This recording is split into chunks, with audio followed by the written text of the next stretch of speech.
Minnesota has the only original wolf population in the continental United States, and 80% of Minnesotans believe the wolf should be protected. Howling for Wolves is asking Minnesotans to respect our true wildlife manager, the wolf. Their survival is critical to our ecosystems, our communities, and even our economy. As highly intelligent animals with strong social bonds, Minnesota wolves deserve to be protected and admired. Learn more at howlingforwolves.org. Let's live and let howl. Navigating COVID while protecting yourself can be difficult. Fortunately, there's a hotline you can call with any questions. The Department of Indian Work St. Paul partnered with the Minnesota Department of Health to open the Twin Cities American Indian COVID-19 hotline. They provide information on vaccines, booster shots, and testing sites. Right now, booster shots are available to anyone over the age of 18 for those who are eligible. The Twin Cities American Indian COVID-19 hotline can also help with housing, food, medical, and educational support. If you or someone you know has questions about COVID-19, vaccinations, booster shots, or testing, please call 651-304-9986. Again, the number is 651-304-9986. The Twin Cities American Indian COVID-19 hotline is open for calls Monday through Friday from 8 a.m. to 5 p.m. Call the Twin Cities American Indian COVID-19 hotline at 651-304-9986. Hey, Cudahy to all my friends and relatives in four directions. This is Robert Pilot of Native Roots Radio presents I'm Awake. I'm here to ask you for your support. Finding honest Native-centered news is not easy. But with your support, we're able to provide accurate information about Standing Rock, Line 3, treaty violations, and COVID-19 in our Native communities. Please visit Native Roots Radio Network on Patreon and donate if you can. That's Native Roots Radio Network on Patreon. Pinigigi, and thank you for your support. Hey, Olgama, I've been hearing a lot about this term, climate justice. What is that? Climate justice is recognizing that the negative impacts of climate change don't affect all people equally. It also means transitioning from a fossil fuel-based economy to a more sustainable future. MN350 is one of the groups that's pushing for this transition to protect our futures. You can even get involved too. That's great, especially since I'm concerned about pipeline projects like Line 3. How can I help MN350? Just find them on Facebook or visit mn350.org. With your AM 950 weather, I'm Brett Johnson. Look for cloudy skies overnight with a low around 26, Saturday sunny with a high near 52, and Sunday sunny with a high around 58. Located just north of 50th in France, the Great Wall Restaurant has been providing a delicious taste of authentic Chinese cuisine since 1981. They offer one of the most extensive Chinese menus in the Twin Cities, and they have takeout available too. Learn more about the Great Wall Restaurant at eatlocalminnesota.com. Portions of Native Roots Radio may be pre-recorded. It's a good day to be Indigenous. Get up, stand up. They are going to become more brutal. Couldn't cut, any cut again. Because all the hippies are trying to be Indians anyway. They're going to become more repressive because it's a matter of dollars and their illusionary concepts of power. Hey, Victor. We must live in balance with the earth. And also with recent happenings that wounded me. I am awake. Welcome to Native Roots Radio presents I'm Awake, and I'm your host, Wakanja Hade. Hey, Cudahy to all my friends and relatives in four directions. You are listening to Native Roots Radio presents I'm Awake, and I'm your host, Robert Pilot. That's my colonized name and also my taxpayer name. And we discuss local and national Native news and events. And as you know, Wendy, Native issues are human issues, and human issues are Native issues. This portion of the show is brought to you by Native Roots Trading Post. On Saturday, tomorrow, March 19th, we're going to have Henry Boucher, who is a great Native American hockey player from the 1970s. He's going to be at the store signing autographs, and we're located at 700 Nicollet Mall. It's downtown Minneapolis, and we're on the first floor of the Dayton's building. Wow, and we're going to have him on soon. But first, before we do, Wendy, I just want to wish you happy Ho-Chunk Founders Day here in 1963 on March 19th. The Wisconsin-Winnebago Business Committee was officially recognized by the government in accordance with the Federal Indian Recognition Act. Founders Day is a Ho-Chunk Nation holiday to recognize the committee and tribal members who help establish our sovereignty as a nation. That's beautiful. It is. It is. So, hey, without any further ado, why don't we get Henry on the phone and let's talk to him for a quick second and talk about tomorrow and talk about the great Henry Boucher. Welcome, Henry. Well, thank you, Robert. I'm happy to be on. Hi, Wendy. How are you? Good. I'm happy that you're here. Thanks so much for coming on and being at the store tomorrow. Absolutely. I'm looking forward to it. I was down there today. What a beautiful spot you guys have down there. It's really unique with all of the amazing woodwork and the floor space that you guys have there right at Nicollet Mall, 700 Nicollet Mall is just quite a place and quite a rehabilitation to that whole building. Amazing. Really, it's funny. A lot of people just come in to take a photo op in front of the teepee that we have in there, and then they leave. But they love the teepee. Well, it's and you have a lot of great items in there. You've got your clothing, of course, and you have a lot of artwork in there, which is amazing. And it's going to be a pleasure to do a book signing in such a nice place. I was very impressed with it. Well, Henry, you're one of my idols, and I know out there all over, at least the Twin Cities, but I know Chicago and Milwaukee, and you guys get in your cars and come here and get an autographed copy of Henry's book, and it's just a fabulous book. Do you want to just talk a little bit about the book you'll be signing too? Okay, I wrote that book when I was up in Alaska. It's been a dream of mine. I was one of 10 Native American Olympians back in '92. That's how long it's taken me. But we were asked to come down to Albuquerque. There were 10 Native Americans living, or 10 identified at that time. There was only 4 of us living. That was myself, Billy Mills, Buster Charles, who was a basketball player, gold medalist in 1948, just after the war in London. Then there was Jesse Rennick. He was in his 90s. He ran in the 32 games in Los Angeles.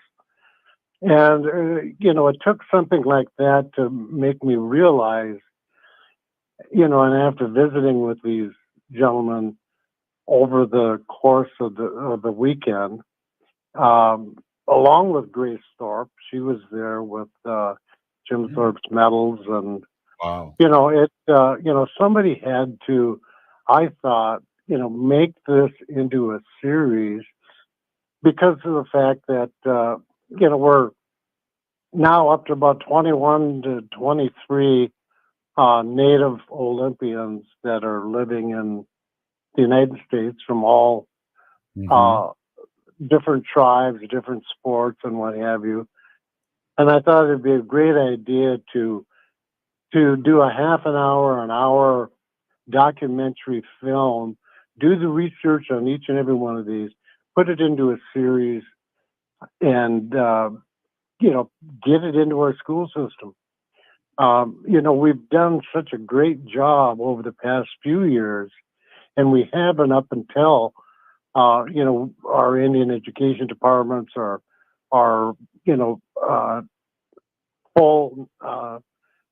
Starting back in '88, I guess, is when we actually started that, and with the Indian parent committees, and then of course the Indian education departments learning our culture, our language, and what have you in the schools, and it's just blossomed. We've got a lot of talent out there that are coming through these programs, learning about their lineage, their the elder stories that might have been forgotten, that were brought back through education.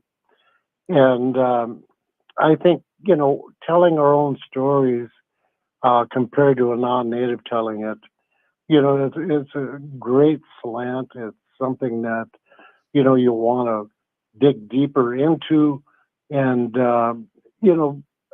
build that bridge of understanding through education, storytelling, visual, however we can get it done to make this world a little bit better and make our people proud of our ancestors some of these Olympians that were, first, in making and breaking the barrier of we've been overlooked many, many times. We'd talked about, starting our own, our Olympic teams, and we're at a point now where we could probably do that. We're sovereign nations, and we can enter it that way. But with the abundance of athletes starting to get a second look is overwhelming as well. We've been overlooked a lot over the years, both here in Canada and around the world, and really haven't been brought to a forefront until you're really, really exceptional. Then you get the recognition. But certainly, we've had our roadblocks, our our identities, education, what have you. But starting back with Clyde Belcourt and Dennis Banks and those guys, it opened up the doors for all of us to walk out in public and hold our heads up high and stuff. So, and well, Henry, with stories like this, Henry, you did that too. I want to say that too, and also what I want to say, I want you to tell everyone the name of your book, and then I also want to say you're a former North Star, and I'm an old person, so I remember the Minnesota Fighting Saints. You were there too, and there's going to be jerseys, and just give a quick shout out what the book is and what time we're going to see you tomorrow. Okay, our book, I wrote it up in Alaska for this series. Yeah. And I thought, well, I didn't know where to stop. I started and stopped several times, but I thought I'd start at the beginning. And this book is close to 500 pages, 64 chapters. It covers our spirituality as Anishinaabe.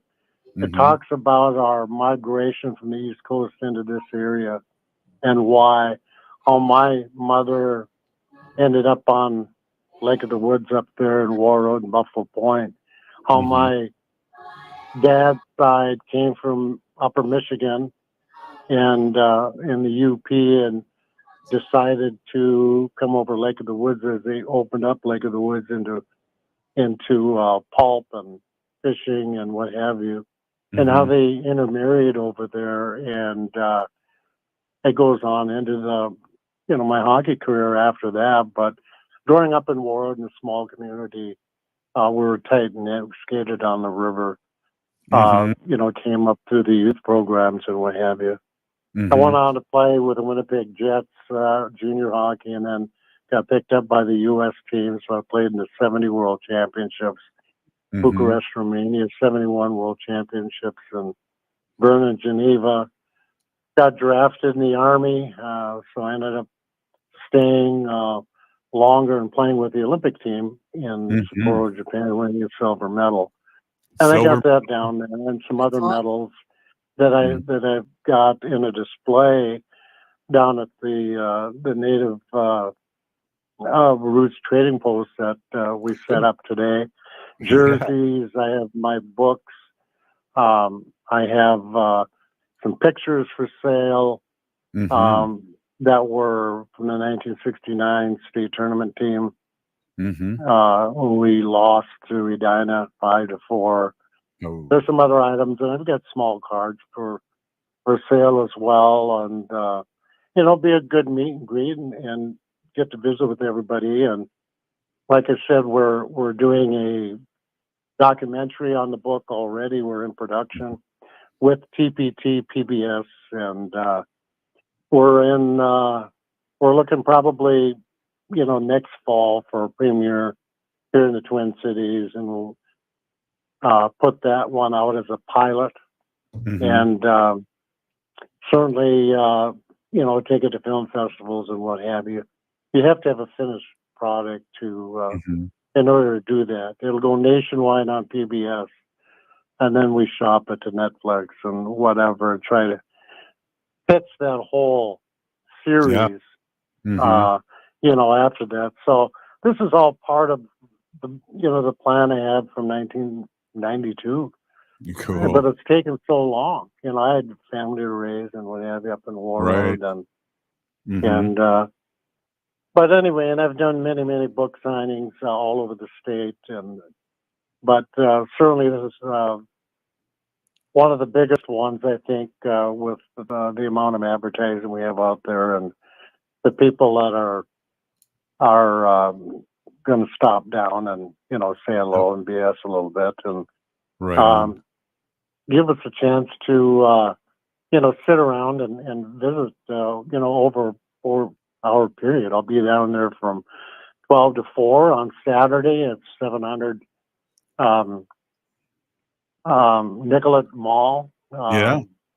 Beautiful entrance right on the corner of 8th and Nicollet Mall.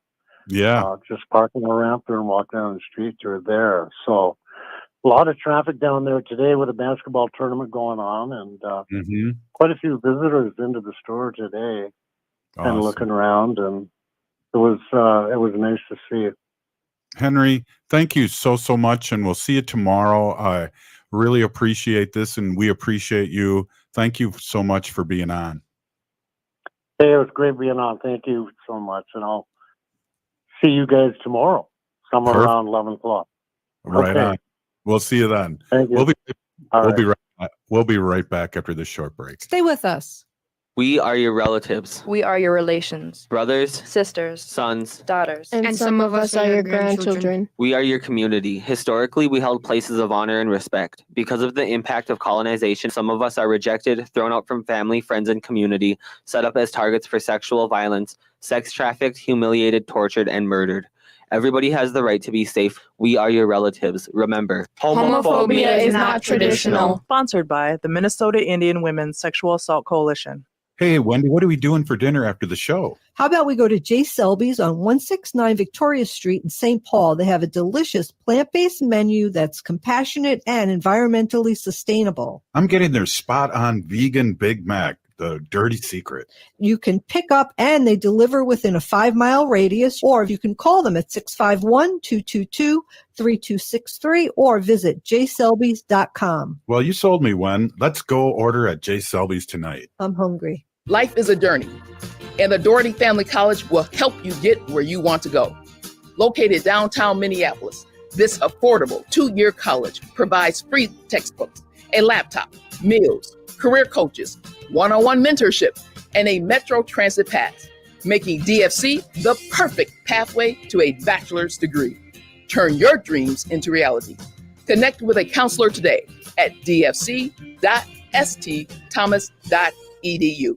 Hey, Olgama, I've been hearing a lot about this term, climate justice. What is that? Climate justice is recognizing that the negative impacts of climate change don't affect all people equally. It also means transitioning from a fossil fuel-based economy to a more sustainable future. MN350 is one of the groups that's pushing for this transition to protect our futures. You can even get involved too. That's great, especially since I'm concerned about pipeline projects like Line 3. How can I help MN350? Just find them on Facebook or visit mn350.org. You're listening to Native Roots Radio. This is Spirit from Reservation Dogs. Get up and listen.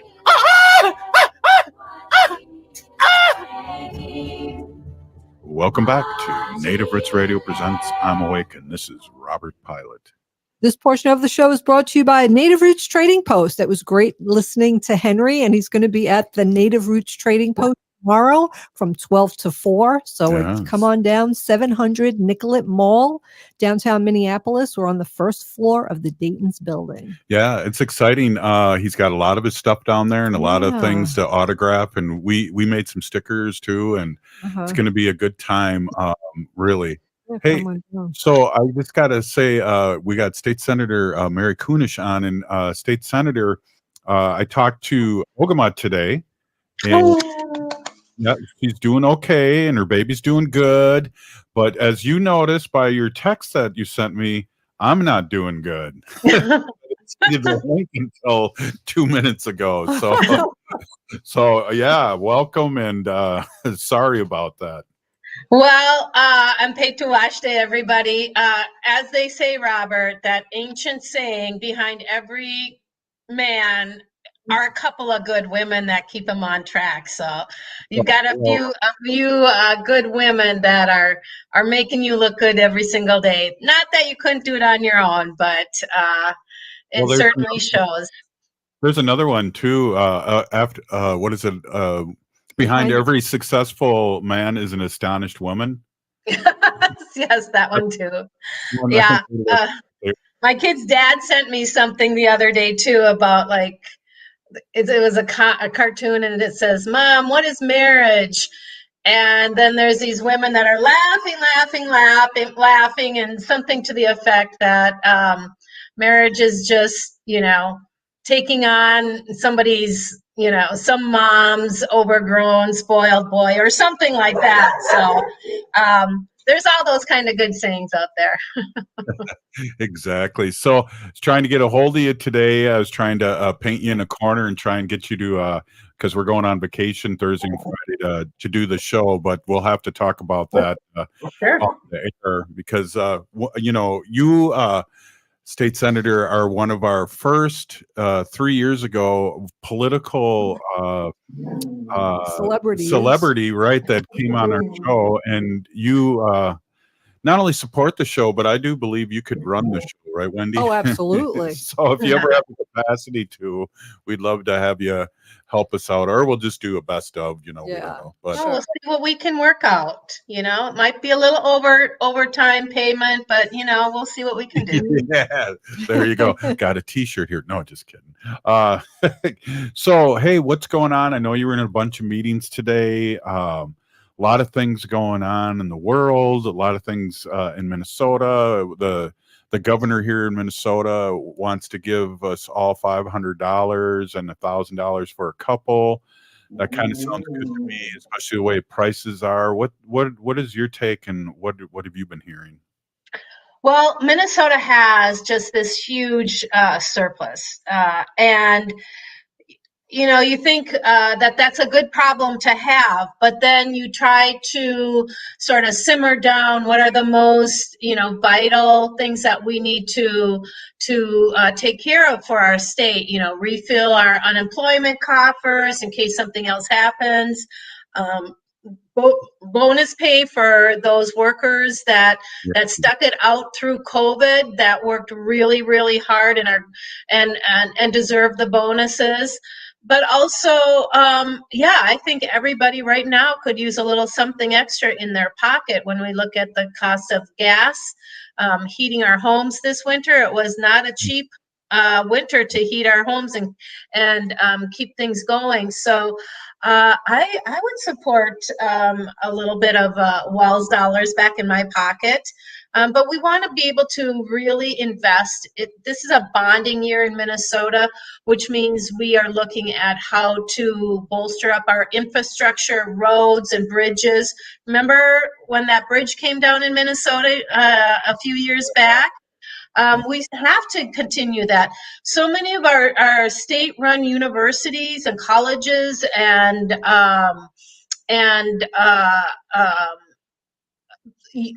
schools like that need maintenance. I mean, there's just that kind of thing. And we have this great agriculture college here in Minnesota. We'd love to be able to expand that.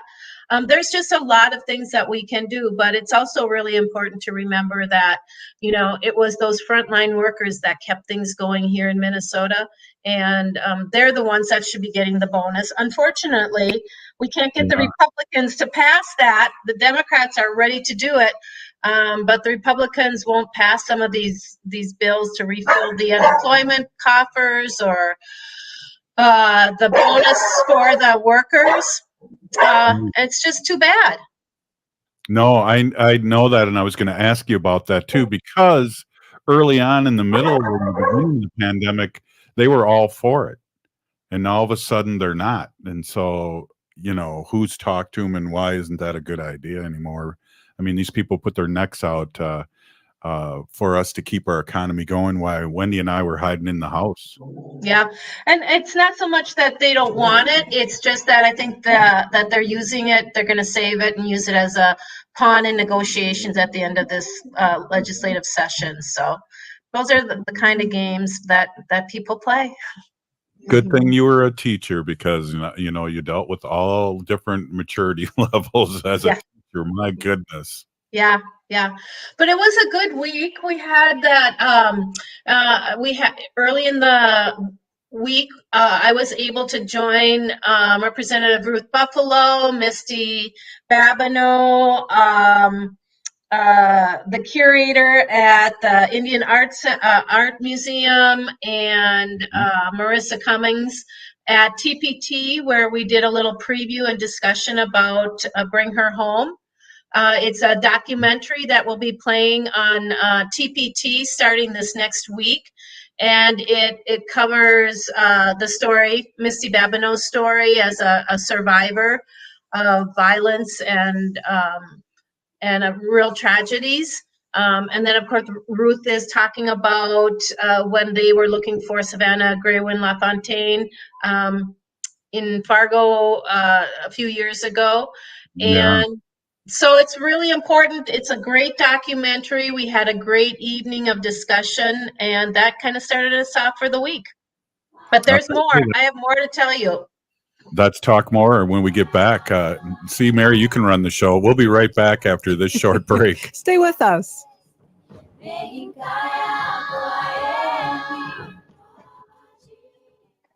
Navigating COVID while protecting yourself can be difficult. Fortunately, there's a hotline you can call with any questions. The Department of Indian Work St. Paul partnered with the Minnesota Department of Health to open the Twin Cities American Indian COVID-19 hotline. They provide information on vaccines, booster shots, and testing sites. Right now, booster shots are available to anyone over the age of 18 for those who are eligible. The Twin Cities American Indian COVID-19 hotline can also help with housing, food, medical, and educational support. If you or someone you know has questions about COVID-19, vaccinations, booster shots, or testing, please call 651-304-9986. Again, the number is 651-304-9986. The Twin Cities American Indian COVID-19 hotline is open for calls Monday through Friday from 8 a.m. to 5 p.m. Call the Twin Cities American Indian COVID-19 hotline at 651-304-9986. Life is a journey, and the Doherty Family College will help you get where you want to go. Located downtown Minneapolis, this affordable 2-year college provides free textbooks, a laptop, meals, career coaches, one-on-one mentorship, and a Metro Transit pass, making DFC the perfect pathway to a bachelor's degree. Turn your dreams into reality. Connect with a counselor today at dfc.stthomas.edu. Hi, Minnesota. This is David Packman. You can hear my show every weekday at 2, right after Tom Hartman on AM 950, the progressive voice of Minnesota. Seward Co-op is now offering convenient self-serve and prepackaged hot options and salad bars at both the Franklin and Friendship stores. Breakfast items available daily until 11 a.m. and brunch served all day every Sunday. Their weekly lunch and dinner menus highlight cuisines from around the world. They offer vegan, vegetarian, and gluten-free options daily. 95% of the ingredients used are organic from small-scale, local community food producers whenever possible. More at seward.coop. You can't go through a day without hearing about healthcare reform. St. Paul Corner Drug is here to help you navigate the ever-changing healthcare landscape. We are your advocate in getting much-needed prescription medication covered under your insurance plan. Need to choose a different plan? There is no reason to feel like you are drowning in the system.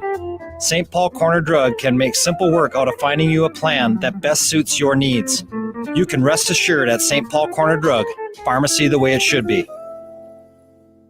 You're invited to a community meeting on Tuesday, March 22nd. The Midtown Phillips Neighborhood Association will welcome special guest Hennepin County Commissioner Angela Conley. It's your chance to engage with the elected officials that represent you at the local level. Again, that community discussion with Hennepin County District 4 Commissioner Angela Conley is Tuesday, March 22nd at 6:30 p.m. Visit midtownphillips.org for the meeting Zoom link. That's midtownphillips.org.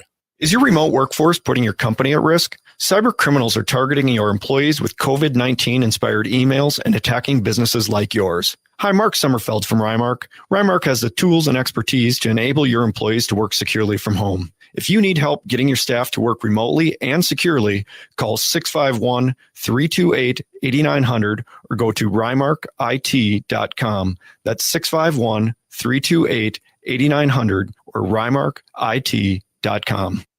With your AM 950 weather, I'm Brett Johnson. Look for cloudy skies overnight with a low around 26, Saturday sunny with a high near 52, and Sunday sunny with a high around 58.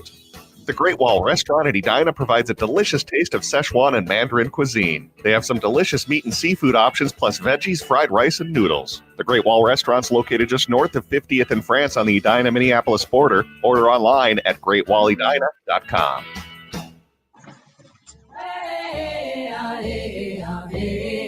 Hi, I'm Jane Fonda, and you're listening to Native Roots Radio.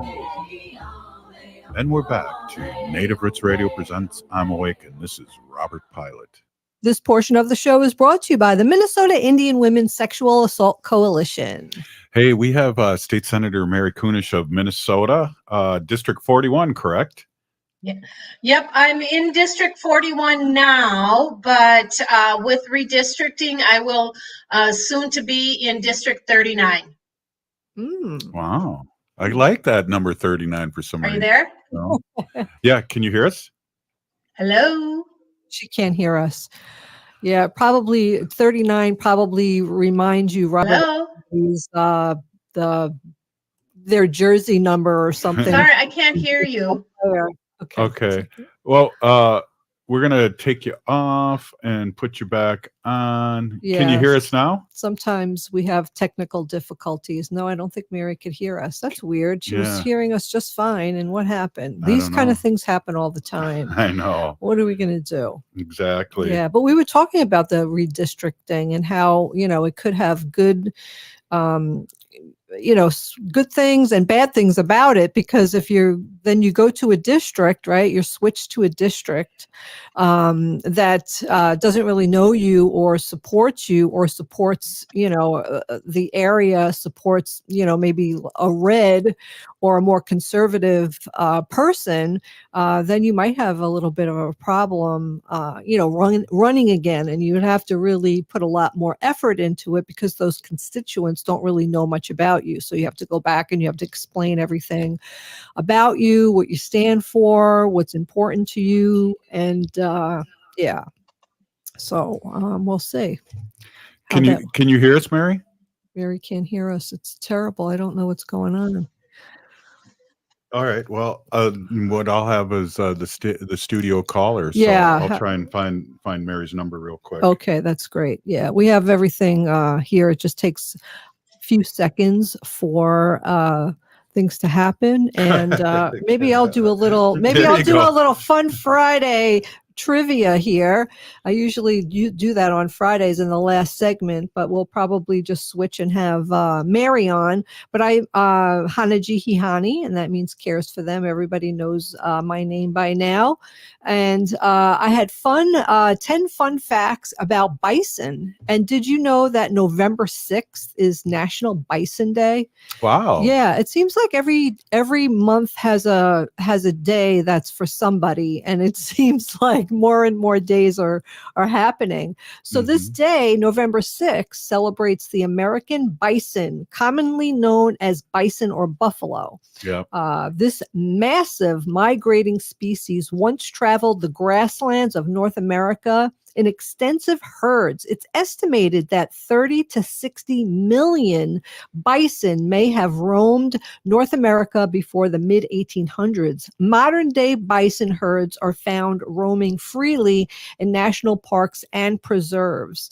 And, you know, the other thing I read, I don't know if it's going to be in here or not, that the Yellowstone bison are really the only pure bison left, and that they don't have any cattle DNA in them. Because a lot of bison around in the United States and different herds have cattle bison. That's weird. Yeah. I think I did hear something weird like that. So, hey, I think we have a awesome. caller. Fantastic. We have a caller on the air. Who's calling in? Wait.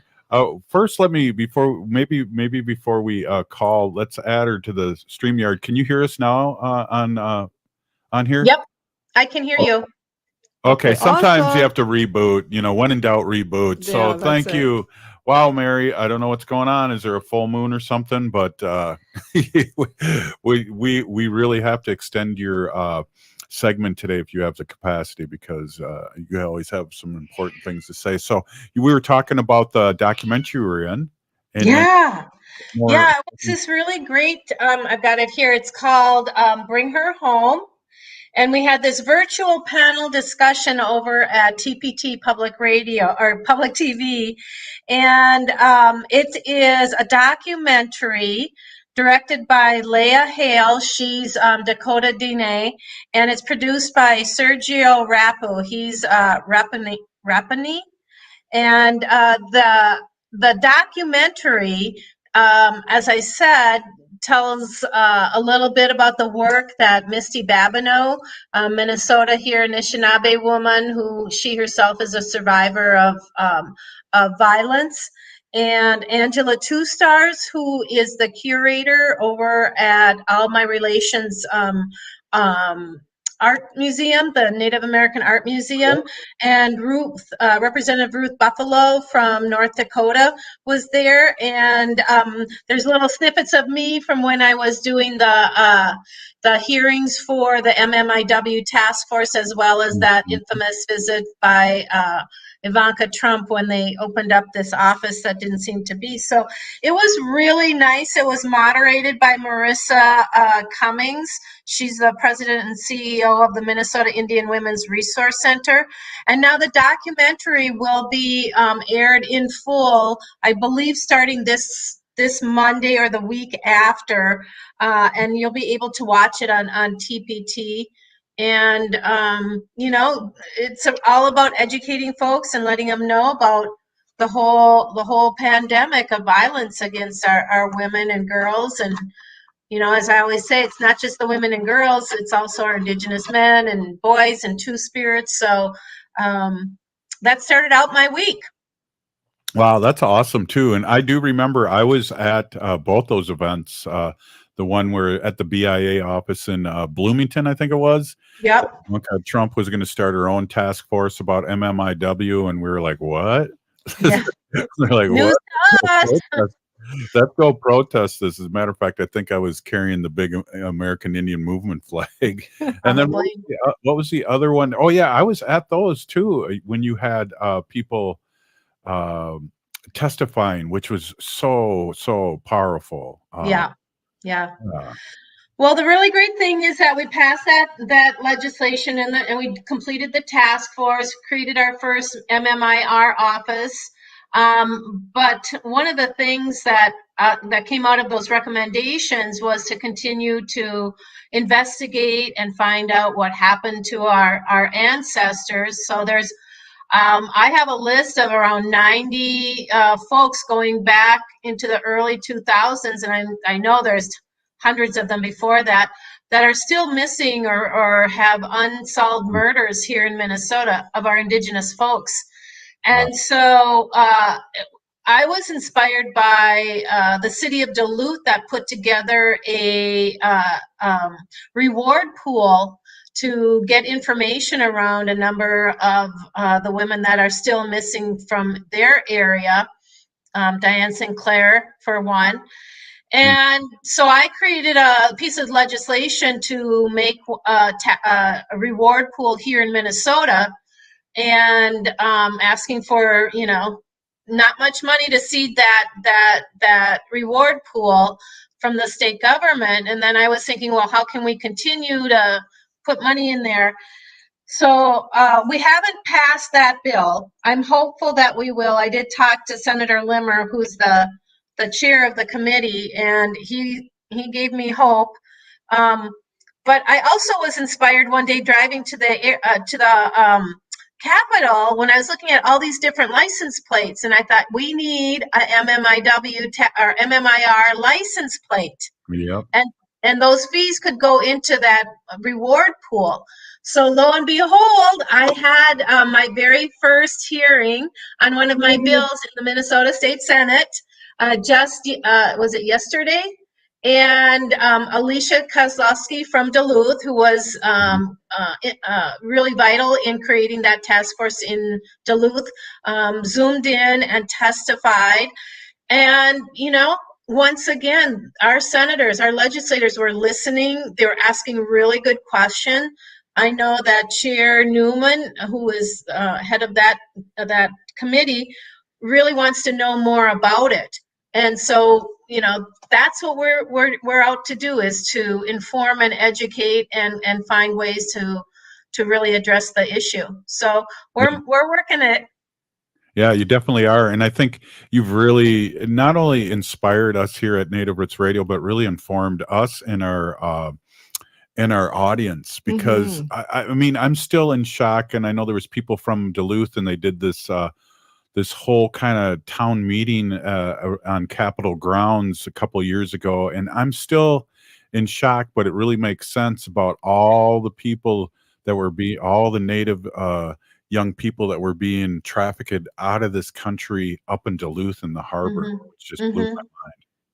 Yeah, those are international waters. So once you leave the port and you get just a little ways out, that's like open water. You don't know where those ships are going, where they're coming from, but we do know that many of the women for generations were trafficked. Some were never to come back, some returned. And unfortunately, life up there at different times have been so desperate. And we know that's one of the tactics of the traffickers is to find vulnerable people and, promise them all kinds of things, food, a place to live, pretty clothes.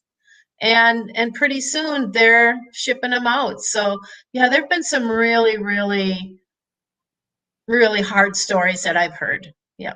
And one of the frequent guests we have is Ruth Buffalo from North Dakota on our show, and you know her well too, Mary. And she drives by, I think, daily where Savannah was found.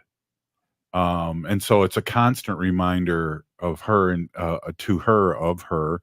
And she also was really heavily into trying to find her too. There's trauma there with people looking for somebody. I mean, there's got to be, and there's deep trauma with our nation. And we're not even talking about adoptees right now. We're talking about people, that are basically kidnapped. Yeah. Say, Mary, we've really screwed up your segments. Can you hold on for another segment, or do you have the capacity? Nope. Yeah, awesome. Cool. Granddaughter's gone. I'm free. That's awesome. You missed her though, I'm sure. I do. Yeah. So we're here with State Senator Mary Kunseh, Wendy, and we're talking about the documentaries she's in and that she's helped promote. Name it again, Mary. What's the name of it, please? Bring Her Home. Bring Her Home. And she was part of the virtual panel discussion with Misty Babineau and Ruth Angela Buffalo. 2 stars. Yep. Representative Ruth Buffalo. Awesome. Hey, we'll be right back with more with State Senator Mary Kunseh. Stay with us.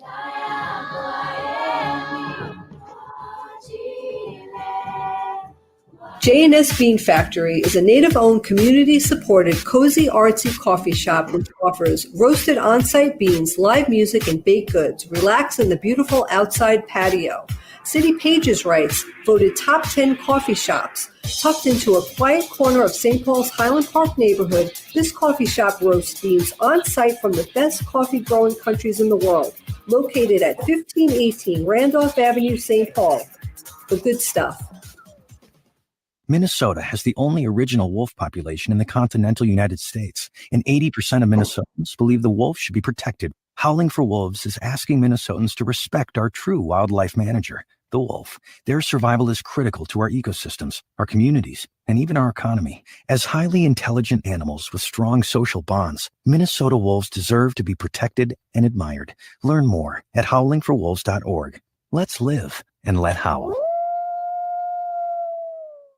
I heard sex trafficking happens a lot in Indian country. What is that? Here are some of the real reasons why sex trafficking happens in Indian country. Unequal gender roles that were forced on us by colonization. Communities don't have enough resources. Silence around domestic and sexual violence. Lack of attention and justice for missing and murdered Indigenous people. There's a lot of behavior that keeps our communities out of balance. These are just a few true reasons why Native communities are targeted by traffickers. When these acts of violence happen in our communities, it opens us all up for exploitation. Sponsored by the Minnesota Indian Women's Sexual Assault Coalition. Hey, Olgama, I've been hearing a lot about this term, climate justice. What is that? Climate justice is recognizing that the negative impacts of climate change don't affect all people equally. It also means transitioning from a fossil fuel-based economy to a more sustainable future. MN350 is one of the groups that's pushing for this transition to protect our futures. You can even get involved too. That's great, especially since I'm concerned about pipeline projects like Line 3. How can I help MN350? Just find them on Facebook or visit mn350.org.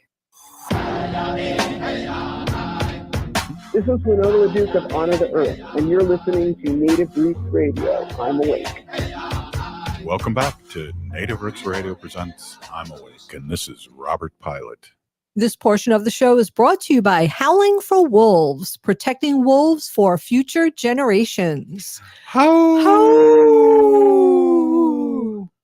I don't think Mary howls. That's okay. She's a senator. She doesn't need to howl. That's right. There you go. Good I luck. love to howl. I love to howl. That's awesome. So we cut into state senator segments. She usually has two strong segments, and we had Henry. Well, she's had 1.5 so far. I don't even know if it's half. She's going to finish strong. Yeah. So what else is going on, State Senator? I know you got a grandbaby, and what else is happening at the Capitol? When is this all winding down? Well, we have until right around Memorial Day to finish up our session, and there's like 3 different deadlines that we have to meet to get our bills heard, or get our bills in, and get them heard in the committees that they have to be heard of in. And the first deadline is coming up. So we're all scrambling, trying to talk to the chairs of these committees to get our bills heard in committees. It's a little different here in the Senate. It feels like oftentimes if a chair likes a bill, and they talk to you about it, they might not necessarily have a hearing, but they might include it in the final negotiations. And so I've got, quite a few bills, some for education. One is to, in statute, identify and define the role of library media specialists in our school. I mean, gosh, we have that huge surplus. I would love to put a full-time licensed library media specialist in every school. That would be absolutely like my ideal dream. And, get a second teacher or a full-time teacher assistant in every classroom to help, get the kids back up to speed, because, there's some kids that have never, these little kids that missed kindergarten, first grade, second grade, basically. And now here they are, second or third graders, and they're just finally getting into the classroom, and, they don't know how it works yet. And so I think we are going to need a lot of help. And neither do our ninth graders because they haven't been in since sixth grade. And I just hear things that I always like to watch ninth graders when I was teaching because a lot of them, you're just going, wow, this kid's crazy, but they're really smart. And then all of a sudden something clicks right in the middle of the season or right in the middle of the school year. And it's always a beautiful thing to see the maturity just kick in. And I don't think our ninth graders had that opportunity because they've been gone so long, And One- you know what it's like for these kids to sort of, especially when they get into high school, build their leadership skills, like we're the Right. big guys on campus now and we're going to help you guys figure it out. So I just feel like there are a lot of missed opportunities for kids, not only academically, but, building their character and that sort of thing. So Well, one thing I really feel bad about is that they got rid of junior high because I really felt like the ninth graders never had a chance to be those leaders like they did when I was in school. But that's a whole nother story. But about the junior highs and high schools. But also, I really need to ring a bell for the teachers' assistants and the paras. I saw St. Paul got a $2 an hour raise for their paras starting out, which is excellent and it's a good direction. But we have paras, as you know, Mary, that are boots on the ground that for the most part are like getting paid poverty wages, and they're really helping out in the schools. Absolutely. Well, I when I was teaching, I had an assistant in the library, and literally her entire paycheck paid for their health insurance. She would get a paycheck, and if there were a few dollars left after, all the costs came out for health insurance for her family, she was lucky. That's just not right. That it shouldn't be like that here in the United States, let alone in Minnesota. It was funny too that you mentioned your old job too.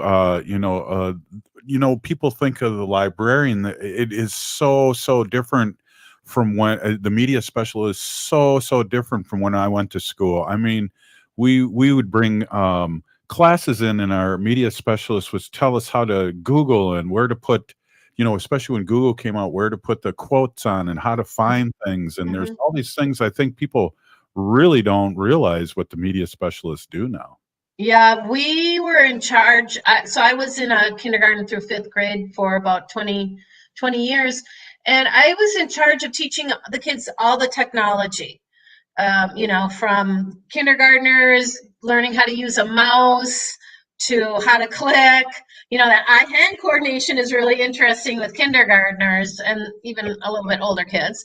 But it was just fascinating over the years as technology improved, the things that I could teach the kids that the kids taught me or we discovered.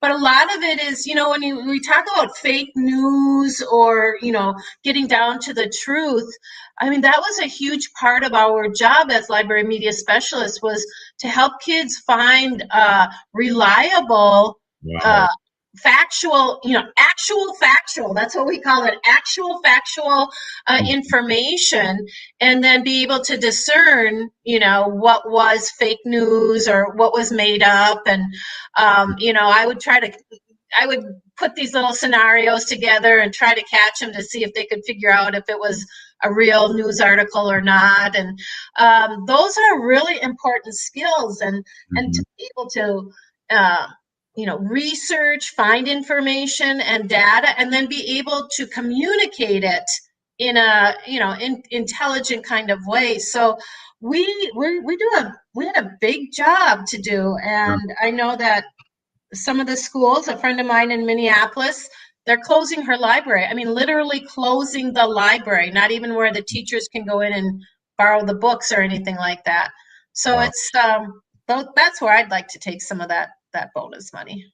And they're still on strike too, Minneapolis. Yep. Which is Minneapolis super is. sad. That's day 9, I believe, and they're not getting paid. Students aren't learning, and they're holding strong though, and I support them as much as I can. And next big March, I'll be there because us in St. Paul, we were on strike too, and a lot of Minneapolis people came and supported us and wearing their blue. Yeah, we got to just put some tobacco out and pray for them, Mary. So Gosh, it's hard. I can't imagine now. There's another big bill. Maybe I'd share with you. It's really an interesting one. It's called the Urban Indigenous Legacy Initiative, and it's 16 of our foundational nonprofit organizations here in Minneapolis and St. Paul got together and worked together to create a bonding request. Dollars from the state that would help with education, workforce development, healthcare, chemical dependency, entrepreneurial, businesses and economic, helping with the homeless and the unsheltered, Indian child welfare stuff, after school programming, and it's just an incredible package of considered, really economic development, because these are jobs, and these are investment in jobs for the future, because our American Indians have certainly been disproportionately impacted by COVID-19, on top of everything else of the historic impacts. So I'm carrying that, and we're going to have a rally coming up on the 25th at the Capitol. I'm real excited for that. Again, hoping that we'll be able to get that passed, and I think it's one of the highlights of the governor. Yeah. Wow. That's awesome. So the Pinigigi, Mary, for being on and speaking your truth as always. It's a big part of our week, and it's great to see our Native community like Dr. Stately, Robert Lilligren, and Bob Blake, and all the people working together. It's really good, and thank you for doing that. We're still here. We are the 7th generation. We'll be back Monday. Stay with us. Have a good weekend, everyone. Find a wide selection of outdoor hearth products at Woodland Stoves and Fireplaces. Whether you prefer